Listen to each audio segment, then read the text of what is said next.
The union budget is an opportunity for the government to lay down the roadmap for the coming year. And usually the policies and measures announced have far-reaching implications for companies and by extension for you, the investor. You may not see big bang announcements this time around. And so it's a great opportunity to look back at the last 5 years at the key themes that have led to wealth creation for investors and to potentially gauge whether these themes could hold for the next 5 years. The first theme we're looking at is power. Power sector is directly linked to the growth of the country. Now, this is a fuel which gives impetus to the country. Now, if you see, total power generation has increased at 18% from 2018 to 2023.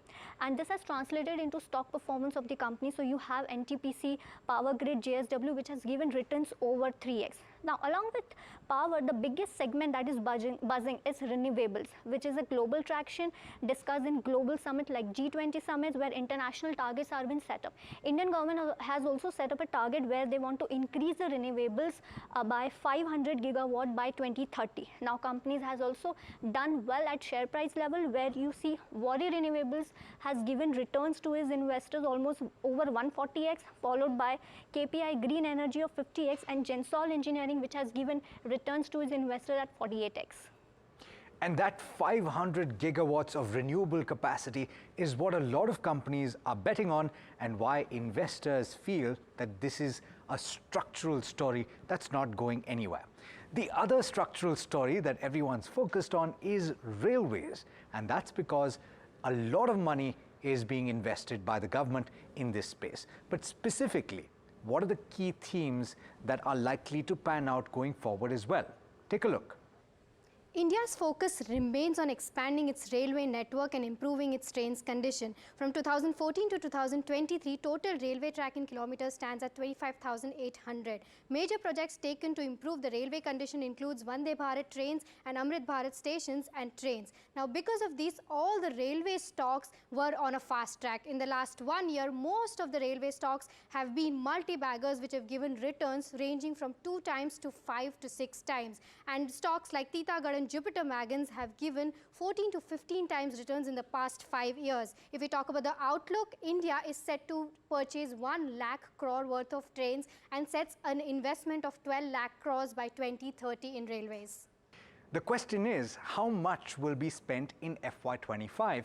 And we'll know about that soon enough. Let's also talk about roadways and highways, because that's another area that the government is spending big on.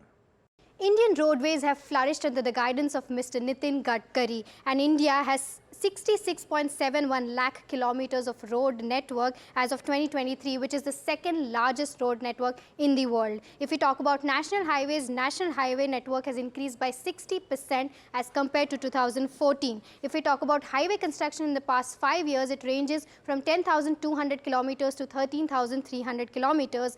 Major projects taken up for the highway projects are Bharatmala Prayojana and high-speed corridors, and because of this, major infrastructure companies have benefited. We have companies like HG Infra Engineering and IRB Infra, which have grown up to 2 to 3 times in the past 5 years, and we have Engineers India, which has grown 2 times in the past 1 year.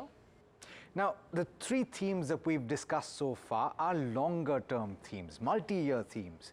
A more recent theme has been the PLI schemes that has drawn attention back to manufacturing here in India.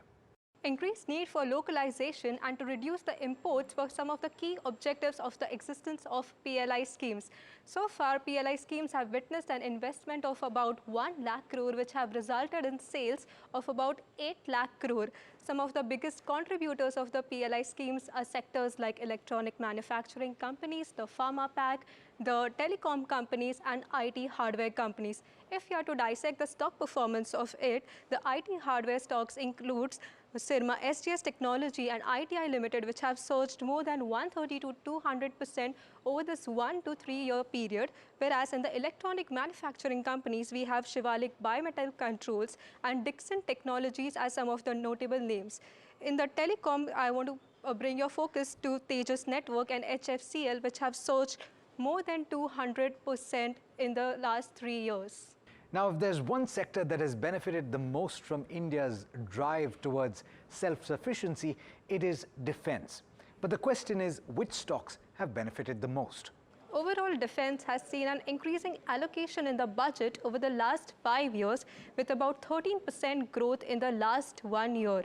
Now, in the same period, the defense budget as a percentage of union government expenditure has remained in the 13 to 15% range. So if we do a last year's roundup, the focus continues to remain in the positive indigenization, with the fifth PIL included items to be procured from the indigenous sources. Now, some of the notable stocks like Hindustan Aeronautics and Bharat Electronics have surged more than 7 times in the last 5 years.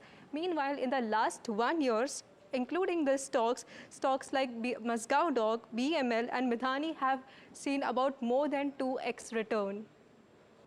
Now remember, those are just a few of the key themes that have played out and will likely play out going forward. For all the live coverage of the budget, do stay tuned to NDTV Profit.